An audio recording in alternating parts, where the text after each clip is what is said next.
The sequence of amino acid is the blank structure of proteins. Is it primary? Is it secondary? Is it tertiary? Or is it quaternary? So now we are talking about the different structures of protein. Meron tayong apat. Before siya magiging polypeptide, dadaan siya sa structures na ito. Okay? Si primary, syempre siya yung una. Secondary, siya yung ikalawa. Tertiary, siya yung ikatlo. Until such, it will become a protein. It will become that polypeptide chain. So meron siyang proseso. Grabe yung proseso ni protein, yung protein synthesis natin. And remember, itong amino acid natin, siya po yung basic unit ng ating protein. Okay? So from that monomers there, ilang monomers, nag-chain like siya yung pinaka-una. That is primary. Okay? So itong primary protein structure, it is a unique linear sequence of amino acids.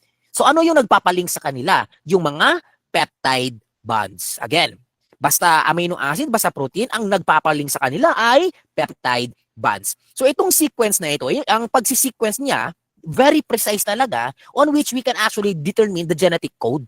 Oh, ang genetic code na ito, we can observe na ito yung fundamental level of that protein structure on which mabubuo siya on the later stages patungo po sa quaternary structures.